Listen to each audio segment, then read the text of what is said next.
Hello guys, નમસ્કાર વિદ્યાર્થી મિત્રો. હવે આપણે અગાઉના વિડીયો લેક્ચરની અંદર વેદકાલીન રાજ્ય વ્યવસ્થા, ધાર્મિક અને આધ્યાત્મિક વિધિઓ વિશે આપણે પરિચય મેળવેલો હતો કે ભગવાન પ્રત્યે પણ એ સમયે માણસોને કેવી શ્રદ્ધા હતી.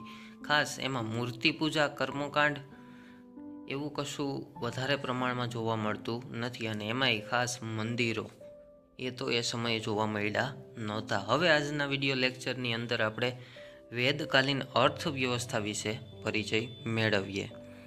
અહીંયા આપણે ચિત્રમાં નિહાળી શકીએ કે ભાઈ એ સમયના વાસણો, એટલે કે આર્યો આવ્યા ત્યારે વાસણોથી પણ પરિચિત હતા. ઋગ્વેદ કાલીન આર્ય પશુપાલક હતા, કે પશુ એમનો મુખ્ય વ્યવસાય હતો. દૂધ, માંસ અને ચામડું મેળવવા તેઓ ગાય, ભેંસ, ઘેટા, બકરા અને ઘોડા પાળતા. કે ભાઈ દૂધાળા પશુઓ તો છે જ બધા, ગાય દૂધ આપે, બરોબર, ભેંસ છે, ઘેટા, બકરા, ઘોડા, અને પ્લસ એમની ચામડીનો કે માંસનો ઉપયોગ કરવા માટે પણ એ લોકો આ પશુઓ પાળતા હશે.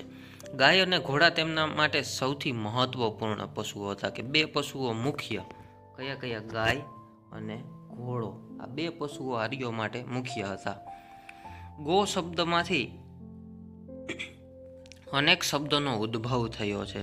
ધનવાન વ્યક્તિને ગોમત કહેવામાં આવતી, કે એ સમયે જે પૈસાદાર ધનિક વર્ગ હોય એને શું કહેવામાં આવતું? ગોમત. પુત્રીને દુહિતા કહેવામાં આવતી, કે એની જે દીકરી હોય એને દુહિતા. દુહિતાનો અર્થ શું થાય?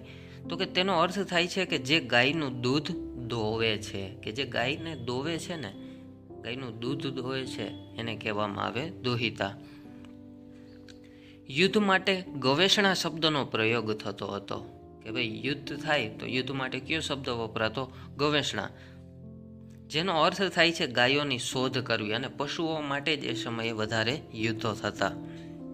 મોટાભાગના યુદ્ધો પશુઓ માટે જ લડવામાં આવતા. કીધું એમ, ગાયને તમામ ઈચ્છાઓ પૂરી કરવા વાળી કામદા, એક આખા સ્ટીક કરજો કે ભાઈ ગાયને તમામ ઈચ્છાઓ પૂરી કરવા વાળી શું કહેવામાં આવતું? એને કામદા.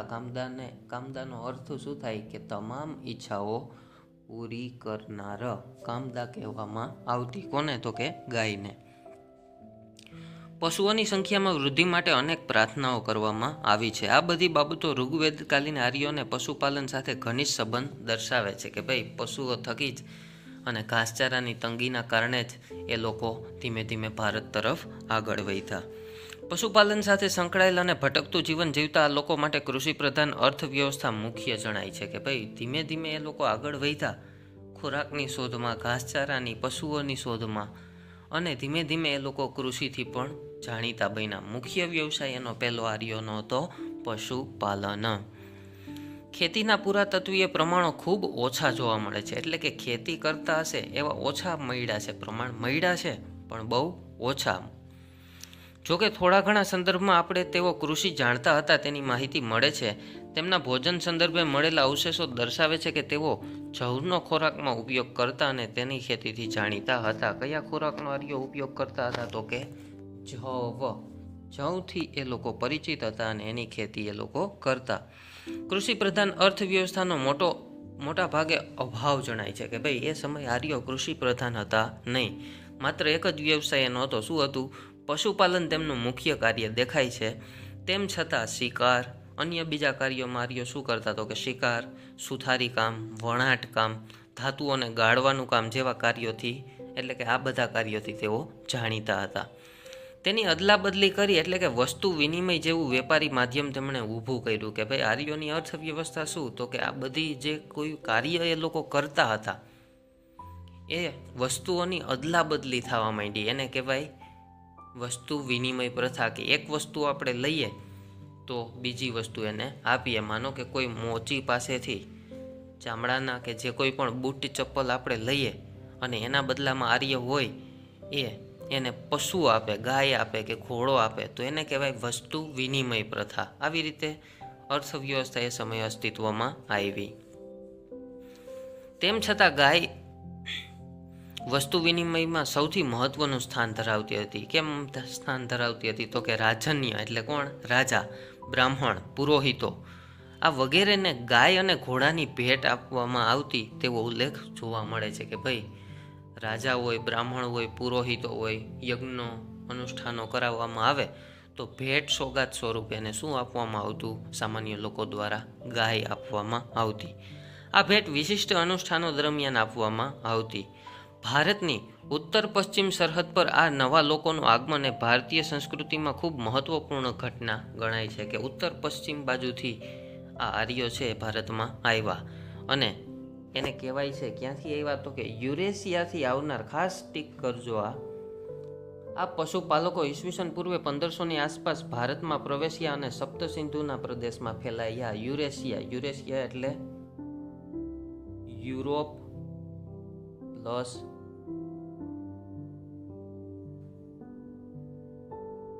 એશિયા, બરોબર, કે યુરોપ વત્તા એશિયા એટલે યુરેશિયા, કે ઈસવીસન પૂર્વે 1500ની આસપાસ આ લોકો ભારતમાં આવ્યા અને સપ્તસિંધુમાં ફેલાણા. ધીમે ધીમે ભારતની અંદર આગળ વધતા જાય. ક્રમશઃ તેઓ આ પછીના કાળે ગંગા અને યમુના નદીના પ્રદેશોમાં આગળ વધ્યા. મૂળ ભારતીયો સાથે તેમનો સંપર્ક થયો અને તેમાંથી એક નવી જ સંસ્કૃતિનો ઉદય થયો કે આપણામાં દૂધમાં જેમ સાકર ભરે એમ આર્યો પણ વિદેશથી આવી અને ભળી ગયા અને એક નવી જ સંસ્કૃતિ, બેયનો સમન્વય થતા, ભારતીયો પ્લસ આર્યોનો સમન્વય થતા એક નવી સંસ્કૃતિનો જન્મ થયો. તેને આપણે આર્ય સંસ્કૃતિ કહીએ છીએ. એટલે આર્યોની સંસ્કૃતિ પ્લસ ભારતીયોની સંસ્કૃતિ મળી અને નવી જ સંસ્કૃતિનું ઉદય થયો, જેને આપણે આર્ય સંસ્કૃતિ તરીકે પણ ઓળખીએ છીએ. આર્ય સંસ્કૃતિ ભારતની સૌથી મહાન અને વિશાળ સંસ્કૃતિઓમાં આજ સુધી વિકસતી રહી છે કે હાલની તકે પણ આર્યોની દેનને હિસાબે આ સંસ્કૃતિનો બહુ વધારે ફેલાવો થયો છે. હવે જોઈએ તો અનુવૈદિક ભારત. વેદકાળ હવે અહીંયા પૂરો થાય છે ધીમે ધીમે. હવે જોઈએ તો આપણે અનુવૈદિક ભારત કે એનો સમયગાળો પહેલા તો કયો હતો તો ખાસ ટીક કરજો કે ઈસવીસન પૂર્વે 1000 થી ઈસવીસન પૂર્વે 600 સુધીના સમયગાળાને અનુવૈદિક અથવા તો ઉત્તર વૈદિક તરીકે ઓળખવામાં આવે છે. એટલે કે આ વેદનો ઉતરતો પૂર્ણ થતો ગાળો 1500 થી 1000 વેદકાલીન ભારત છે. ઈસવીસન પૂર્વે 1500 થી 1000 અને ઈસવીસન પૂર્વે 1000 થી 600નો ગાળો એટલે અનુવૈદિક, બરોબર. આ સમયનો ઇતિહાસ જાણવા માટે આપણી પાસે ઋગ્વેદ સિવાયના અન્ય 3 વેદો જેના વિશેનો હવે ઉલ્લેખ છે કે સામવેદ, યજુર્વેદ અને અથર્વવેદ ઉપલબ્ધ છે. કે વેદકાલીનમાં માત્ર એક જ વેદનો ઉલ્લેખ હતો, ઋગ્વેદનો, જેનો સમયગાળો ઈસવીસન પૂર્વે 1500 થી 1000. હવે પછી ઈસવીસન પૂર્વે 1000 થી 600 સુધીના સમયગાળાને અનુવૈદિક અથવા તો ઉત્તર વૈદિક કાળ તરીકે ઓળખવામાં આવે છે. અને એમાં આ બીજા અન્ય 3 વેદો જેમ કે સામવેદ, યજુર્વેદ અને અથર્વવેદનો ઉલ્લેખ થયો છે. એ સિવાયના બીજા ગ્રંથો તો કે બ્રાહ્મણીય ગ્રંથો, આરણ્યકો, રામાયણ તથા મહાભારત પણ ઉપયોગી સામગ્રી છે. કે અનુવૈદિક કાળને જાણવા માટે બીજા આ ગ્રંથો, બ્રાહ્મણ ગ્રંથો છે, આરણ્યકો છે, મહાભારત છે, રામાયણ છે, આ વગેરે પણ ઉપલબ્ધ છે કે ઉપયોગી સામગ્રી છે. ઉત્તર વેદકાલીન ભારતમાં ખાસ કરીને કૃષિ એક વિશિષ્ટ પ્રકારની ક્રાંતિ જોવા મળે છે. એટલે કે અનુવૈદિક કાળમાં કૃષિ ક્રાંતિ થઈ ગઈ હતી, જેની અસર ભારતીય સમાજ જીવન પર જોઈ શકાય છે. અનુવૈદિક સમાજ વૈદિક સમાજ કરતાં અલગ પ્રકારનો હતો. એટલે બેમાં તફાવત છે. શું તફાવત છે?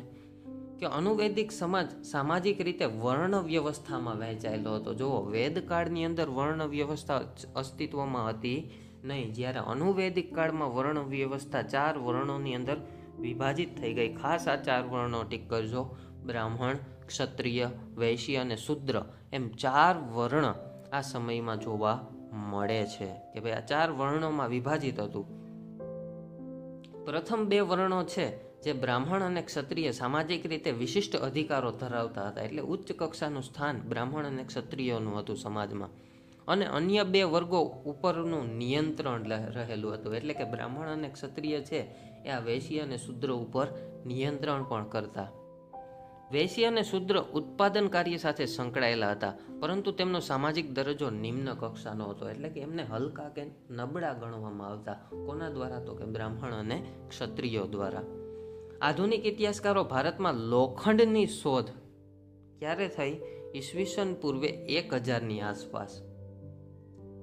ઉત્પન્ન થયેલ અર્થવ્યવસ્થા સમાજ વ્યવસ્થા સાથે ઘટનાને જોડે છે કે ભાઈ લોખંડની શોધે સામાજિક પરિવર્તન બહુ ઝાઝું લાવ્યું, અને ખાસ કૃષિ ક્ષેત્રે તો અમૂલ્ય પરિવર્તન આવ્યું. અને આ લોખંડની શોધ છે એ ભારતમાં ક્યારે થઈ? તો કે ઈસવીસન પૂર્વે 1000ની આસપાસ. હવે ટીક કરજો ખાસ. બ્રાહ્મણ સાથે ધર્મ, હવે કયા વર્ણો સાથે શું જોડાયેલું હતું? તો કે બ્રાહ્મણ સાથે ધર્મ, શિક્ષણ અને કર્મકાંડ સંબંધિત હતા. આપણે હાલ પણ જાણીએ કે કર્મકાંડ વિધિ વિધાન છે તો એ બ્રાહ્મણ જ કરે. તો ક્ષત્રિય છે વહીવટી તંત્ર, રાજ્ય વ્યવસ્થા સાથે સંકળાયેલા હતા, કે રાજા મહારાજાઓ મોસ્ટ ઓફલી જોઈએ તો કેવા હતા? એ ક્ષત્રિયો હતા. વૈશ્ય છે, વૈશ્ય વર્ણ, એ કૃષિ, વેપાર, વાણિજ્ય અને પશુપાલન સાથે જોડાયેલો હતો, એટલે સંભવતઃ આર્યોની માફક, બરોબર. જ્યારે શૂદ્ર છે એ કારીગર શ્રેણીમાં આવતો. ખાસ 4 ટીક કરજો કે બ્રાહ્મણ છે તો શિક્ષણ, કર્મકાંડ, વિધિ વિધાન વગેરે, બરોબર, ધર્મ એને લગતું. ક્ષત્રિય છે તો શું આવશે? તો કે વહીવટી અને રાજ્ય વ્યવસ્થા. પછી વૈશ્ય વર્ણ તો કે કૃષિ, વેપાર, વાણિજ્ય, એની સાથે પશુપાલન જે આર્યો કરતા એ. અને શૂદ્ર છે એ કોનો સમાવેશ થતો? કારીગરોનો. આ ખાસ 4 બાબતો 4 વર્ણો સાથે સંકળાયેલી ટીક કરજો. અનુવૈદિક કાળમાં સામાજિક રીતે કુળનું મહત્વ વધ્યું. હવે કુળ વર્ણ વ્યવસ્થામાં વહેંચાયેલું એટલે ઉચ્ચ નીચના ભેદભાવ પણ આવવાના ધીમે ધીમે. જે પરિવારનું પ્રાથમિક ઘટક હતું, કે પરિવારની ભાવના આની અંદર વધારે પ્રમાણમાં હતી. સમાજ પિતૃસત્તાક હતો, એટલે કે પુરુષોનું મહત્વ એમાં વધુ હતું. પછીના વેદોમાં પુત્ર પ્રાપ્તિ માટે અનેક પ્રાર્થનાઓ દર્શાવે છે. પુરુષનું સમાજમાં મહત્વ વધ્યું હતું. બહુપત્નીત્વ પ્રથા અમલમાં આવી હતી. જો વેદકાળમાં બહુપત્નીત્વ પ્રથા નહોતી, માત્ર એક જ પુરુષ અને એની એક જ પત્ની હોવી જોઈએ. જ્યારે અનુવૈદિક કાળની અંદર હવે બહુપત્નીત્વ પ્રથા પ્રવેશી ગઈ, કે એક પુરુષ અને અનેક પત્નીઓ. રાજાઓ જોઈ શકીએ છીએ આપણે કે એક રાજા અને એની અસંખ્ય પત્નીઓ હોય છે. વૈદિક કાળ કરતાં અનુવૈદિક કાળમાં સ્ત્રીઓની સામાજિક દરજ્જામાં પરિવર્તન આવ્યું હતું. પરિવાર સંયુક્ત હતો અને કુટુંબનો વડો તમામ નિર્ણય લેતો હતો. કે ભાઈ હવે અહીંયા પિતૃપ્રધાન સમાજ રચના હોવાને લીધે સમગ્ર પરિવારનો જે કોઈ પણ નિર્ણય છે માત્ર કોણ લે છે? તો કે પરિવારનો મુખ્ય વડીલ જે હોય તે. વિદ્યાર્થી ગુરુ પાસે જઈને શિક્ષણ મેળવતો હતો. વેદ, ઇતિહાસ, પુરાણ અને શારીરિક શિક્ષણનું જ્ઞાન વિદ્યાર્થીઓને આપવામાં આવતું. એ સમયે ગુરુકુળ પ્રથા અસ્તિત્વમાં હતી. રાજા હોય કે રંક હોય, દરેકે ગુરુકુળની અંદર ગુરુઓના કુળમાં જઈ અને શિક્ષણ મેળવવામાં આવતું, જેની અંદર એને શું શીખવવામાં આવતું? તો કે વેદ છે, ઇતિહાસ છે, અને સાથે સાથે ફિઝિકલ જે શારીરિક શિક્ષણ છે એનું વિદ્યાર્થીઓને જ્ઞાન આપવામાં આવતું. હવે આ અનુવૈદિક કાલીન અને વેદકાલીનની અંદર તફાવત ઘણો બધો જોવા મળે છે. કે ભાઈ વેદકાળમાં વર્ણ વ્યવસ્થા નહોતી, અનુવૈદિક કાળમાં વર્ણ વ્યવસ્થા 4 વિભાગમાં વહેંચાઈ ગઈ. બ્રાહ્મણ, ક્ષત્રિય, વૈશ્ય અને શૂદ્ર. દરેકને વર્ણ પ્રમાણે કામ સોંપેલા હતા, કે બ્રાહ્મણ કર્મકાંડ આ તે વગેરે, ક્ષત્રિય છે તો વહીવટ છે, રાજ્ય વ્યવસ્થા છે, આવી રીતે અનેક કાર્યો વહેંચાયેલા હતા. હવે બાકીનું વિષય વસ્તુ જે અનુવૈદિક કાળમાં બાકીની બાબતો છે અર્થવ્યવસ્થા સાથે જોડાયેલી, એ આપણે નેક્સ્ટ વિડીયો લેક્ચરની અંદર નિહાળશું. Okay, thank you.